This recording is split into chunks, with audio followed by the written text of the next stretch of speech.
జై శ్రీమన్నారాయణ. శ్రీమతే రామానుజాయ నమః. ఈరోజు మంచి మాట. ఒక మనిషి చనిపోయాడు. దేహంలోంచి ఆత్మ బయటికి వచ్చి చుట్టూ చూసిందంట. చేతిలో పెట్టెతో దేవుడు తన దగ్గరికి వచ్చాడు.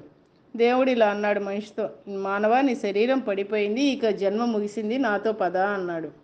అప్పుడు మనిషి, అయ్యో ఇంత త్వరగానా, నేను భవిష్యత్తు గురించి ఎన్నో కలలు కన్నాను స్వామి అన్నాడంట.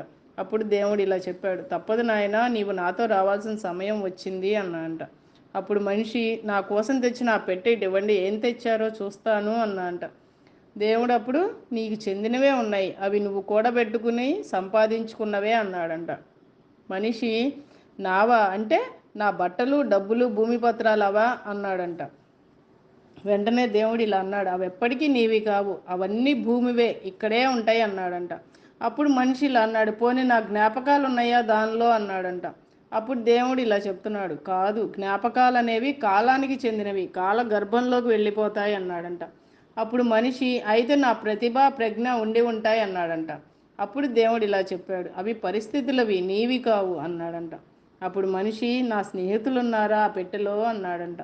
అప్పుడు దేవుడు ఇలా బదులు చెప్తున్నారు, వారు కేవలం నీతో కొద్ది దూరం కలిసి వచ్చే తోటి ప్రయాణికులు మాత్రమే అన్నాడంట. అప్పుడు మనిషి వెంటనే, నా భార్య బిడ్డలు ఉన్నారా అందులో అని అడిగాడంట.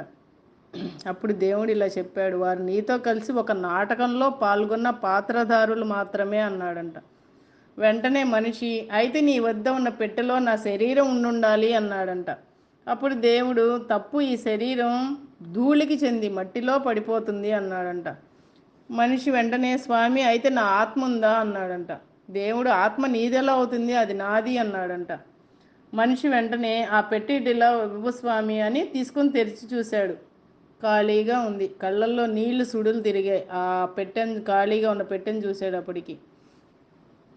కాలం చేస్తే తనతో తీసుకువచ్చేది ఏది ఉండదు అని చెప్పేందుకే దేవుడు ఈ ఖాళీ పెట్టె తెచ్చాడని అర్థమైంది మనిషికి.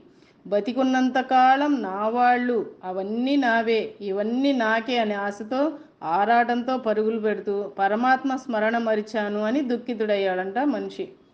అప్పుడు మళ్ళీ, స్వామి, చివరిగా అడుగుతున్నాను అని అడిగాడంట మనిషి, నాది అనేది ఏమైనా ఉందా అసలు అని అడిగాడంట. అప్పుడు దేవుడు ఇలా బదులిచ్చాడు, ఉంది, నీవు జీవించినంతకాలం ప్రతి క్షణం నీదే.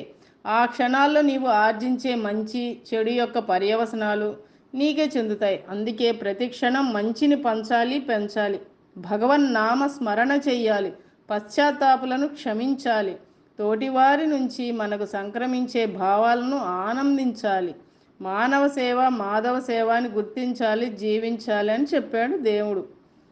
సర్వే జనా సుఖినో భవంతు. జై శ్రీమన్నారాయణ.